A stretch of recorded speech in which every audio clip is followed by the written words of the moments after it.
making sourdough bread.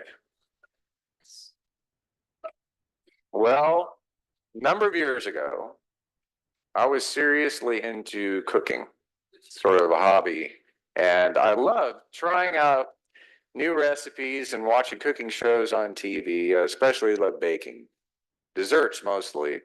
But once I decided to try sourdough bread, I didn't know much about it. Sourdough is really unique because it can be very time consuming. The mix of yeast and water, a colony of organisms and bacteria. So it ferments and it bubbles as the enzymes in the dough do their work. And these little organisms literally make sourdough a living bread.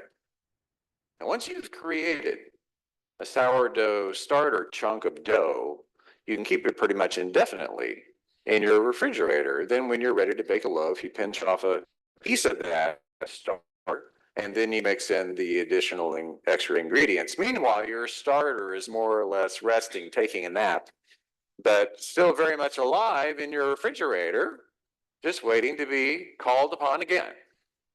Now, in many families, people are using the same sourdough starter that has been passed down from generation to generation and is highly prized.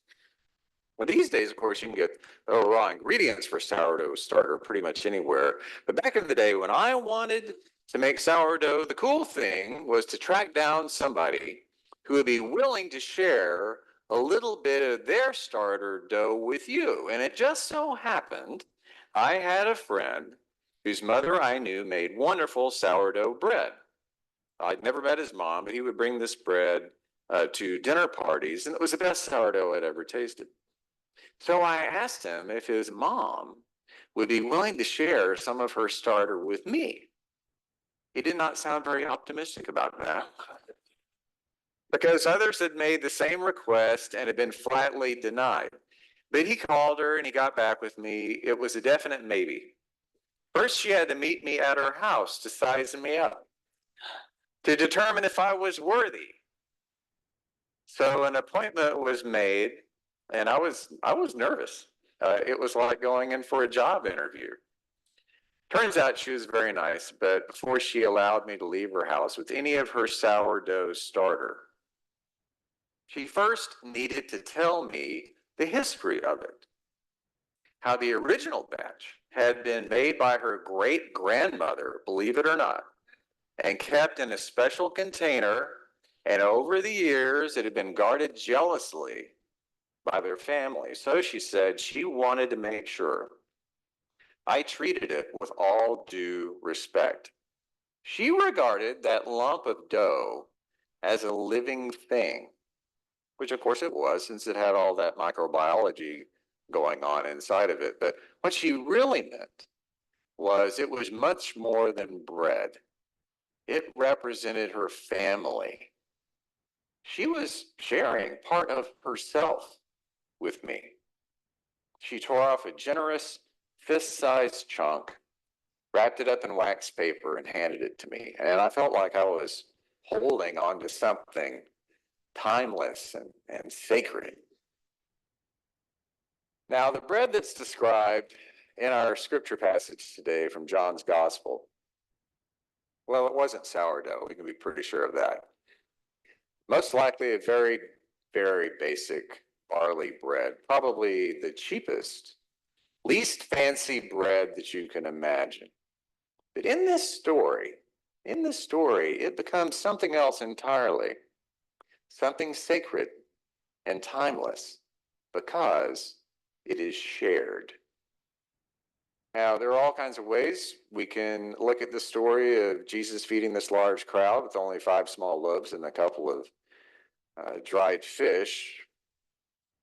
And then to describe some of the theories on this. We hear this story so frequently, it can fall prey to the idea that we have it all figured out. Maybe so, but it's still striking. Now, the folks who put the Gospels together believe this story was so significant that it should be paid attention to, that there is a version, as we've heard, in all 4 Gospels, If you consider it to be a miracle story, it's the only miracle Jesus repeated in all four Gospels. So what's the big deal about this tale? Now, in John's Gospel, we're told this meal happens at Passover. So must be some deep symbolism in that. Passover was and still is the time to remember God delivering people from bondage. So maybe our takeaway from the story is that Jesus meets our needs and delivers us from whatever keeps us in bondage. As we'd expect, plenty of scholars have analyzed the heck out of this story. Almost everyone agrees that it really did happen in one way or another, or it would not show up in so many different versions of the life of Jesus. And they tell us that perhaps this story is not so much a miracle in the way that we usually think of miracles, but a nice fable about how people can learn to share. The thinking is that after all, people following Jesus around would have been very likely to carry with them something to eat. It was not as if there was a convenience store in every corner in those days, or you could order a pizza to be delivered to a sermon. So they would have had with them a little bit of bread and maybe a piece of dried fish. By the way, if you ever do order a pizza to be delivered during a sermon, you better bring a lot. And being there and being inspired by Jesus, seeing the example of the boy who is willing to share his food, they were moved to share what they had with each other instead of hoarding it for themselves. So it is a miracle in the sense that people overcame their selfishness and learned how to be generous with each other. And that's a valid way to look at it. And in a similar way, it's also been interpreted to be about how God's love transforms us from the fear of not having enough, an attitude of scarcity, into the confidence of having more than enough, an attitude of plenty. I'm also a fan of that take on this story, but the interpretation that sticks with me most combines those theories. It is that the feeding of this multitude by Jesus was a preview of what you and I do when we're sharing communion. It was a coming attractions trailer, if you will, for the original Last Supper and every supper that's been created through the ages in every kind of church imaginable. And it also represented every time Jesus sat down for a meal with people who were social outcasts. Now, he was severely criticized for doing that, but he did it anyway to demonstrate that God's love is for everyone. Not just the people who do everything according to somebody's interpretation of what is right and what is wrong. So everyone's welcome at the table when Jesus is present. Now, in that way of looking at it, we believe something special happened in the sharing of this very ordinary barley bread. The bread itself became something more than bread, living bread. It stands for Jesus, and it stands through history for you and me. Now, in the Bible, in the book of Genesis, the story goes that we are made from something very simple, very basic ingredients. In the creation myth, the first human was formed from clay, from dirt, by God. It was only given life when God breathed the spirit of life into that first person. We sometimes say things when a person dies that acknowledges that. From dust we are made, and to dust we shall return. Now, we're complex beings in many ways, but it's an affirmation that our basic physical building blocks are pretty basic. What makes us unique is the animating spirit within us. It compels us to grow and change. So it's not a huge stretch to compare us with bread. Pretty basic stuff with pretty basic ingredients. Both some inert ingredients, maybe more so in some people than others, but ingredients that are absolutely alive. That means what's different from one loaf of bread to another is not so much what it's made of, but what is done with it once it is made. If a miracle can be generated from a simple loaf of bread, if bread can multiply and be shared to overflowing so that it is a blessing for others, then we should think about what can be done through you and me. How can we become living bread that is shared and that is a blessing for others? So at this point, I think it's worth pausing for a moment and doing a little bit of self-reflection. I'd like you to ask yourself, when is the last time I even thought of myself as a blessing? That's not easy for everybody. It requires recognizing that many of the things we might not like about ourselves are still the way that God created us. And some of the things we might not like about others are part of the way God created them. We are all God's creations. It means embracing the idea that we all were intentionally and wonderfully made by God to be a blessing to others. And that the diversity in which we're created is never a bad thing, but a great thing. That's why we celebrate diversity here. We affirm that we are all blessed creations of God. We are all beautifully and wonderfully made, despite what the world might tell us about what it takes to be worthy, despite any issues we have. Now, I know that's sometimes easier said than done, to believe that you're perfectly great just the way you are. In a world where so many others seem to be better off financially, better off emotionally, better off in their relationships, better off physically, it can be hard to believe sometimes that we might be able to offer anything worthwhile, which, now that I think about it, sounds a lot like the disciples at that big picnic. What did they say? We only have 5 barley loaves and 2 fish. What good is that? What good is that? What good are we? What good am I? We ask those questions sometimes. We doubt the wonderful reality of how we're created. But to ever do that is to doubt our ability to live into being the wonderful blessing God intends us to be. Now, it's true, we all start from humble, dusty beginnings, but with the love of God in our lives, with the breath of God's Spirit filling our lungs, and with a community like this one to back us up, we are meant to face the challenges of the world and the challenges within ourselves with the spirit of abundance. We are able to be living bread that nourishes and that welcomes and that heals and that blesses others. And I can't think of a better and more positive way to think about who we are as a church.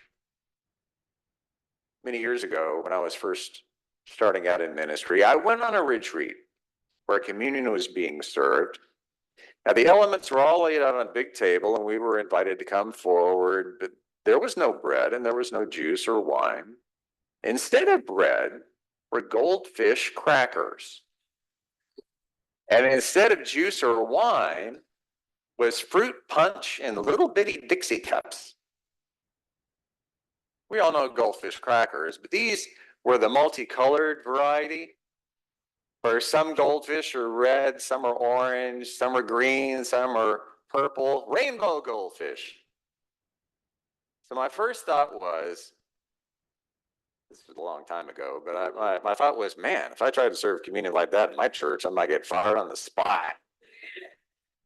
People would say I was demeaning and diminishing the sacredness of communion by having these elements that in no way resembled what people are used to. Because what they were used to in the church I served at the time were those little unleavened pasty cubes of bread, fake bread chiclets, I call them. Yeah. And Welch's grape juice, that was the proper way to do communion. Apparently, according to the King James Version of the Bible or something. I don't know where that came from. But at that retreat I was attending, none of us felt that anything at all was wrong. It was a powerful, really moving moment. It was so simple, but it my eyes had been opened to a truth that had been there all along. The truth that that the elements of communion are a lot like you and me. In that case, like uniquely colored goldfish crackers. Now, we were a diverse group at that meeting, different ages, ethnicities, genders, backgrounds. But as unique as we may be, something wonderful happens when we receive that bread. However, it may look or taste. It becomes part of us, and the essence of Christ, His Spirit, His gift of goodness and grace is intended to be taken in so that we in turn become the living embodiment of Him. The point is, we become living bread. So that through what we do and say, we feed and nourish and bless and strengthen and lift up all the other people in our lives. So today I would like to ask you to do something. I would like for everyone to put on their thinking caps. Let's use our sacred imagination and imagine just one new way that we as individuals, but working together as a church, can be living bread. We already do many things that express that. We support our homeless and poor neighbors. We collect a ton of food this year, well over a ton of food, to stock the CSA food pantry. By being an open and affirming congregation, we are living bread. Because for many people, we might be the only group of Christians they will ever encounter where they know without a doubt everyone is welcome and everyone belongs. But I keep thinking about this story, feeding the multitude, where there was more than enough to go around. When we know there are opportunities for us to practice loving kindness and share God's grace, for us to be living bread. And I remember being handed that piece of sourdough starter so many years ago. And I remember where it had come from and the true sacredness of that moment, of hearing a story and receiving a piece of it. A long time later, I ended up giving that sourdough starter away to a friend just before I made a move to another city. And we've lost touch, and I wonder if she still has it, if she has also shared it. So again, I'd like for each of us to imagine one idea, one way that this year, before the year's out, that we can do something new together, something we've never done before, something that in a concrete way is a true offering of ourselves, not to replace anything that we're already doing, but to be and do more. Doesn't need to be a huge project. From a very small piece of starter bread, untold numbers of loaves can be baked and shared. Imagine sitting on that hillside 2,000 years ago and receiving a portion of a loaf of very simple bread that's been passed to you, and taking a piece and eating and then passing it on to someone else. Realizing what a miracle it is. What a miracle it is that there is more than enough to go around. And with that dawning awareness, where do you, now with that living bread inside of you, where do you go from that point forward with life? And where do we go from here, from this place? What can we do together that lives out God's loving kindness and acceptance and peace and hope in a world that is crying for that? What can we do so that others can be fed by God's grace, so that we can be a blessing for others? So bring to me those ideas, bring those dreams, bring those plans and projects. They can be very modest or really ambitious, because remember, an attitude of scarcity is not what we have. We have a belief in plenty. We already do so much good together, but we are called to do more, to be more, to bless more, to love more, to live more. We're called to be bread.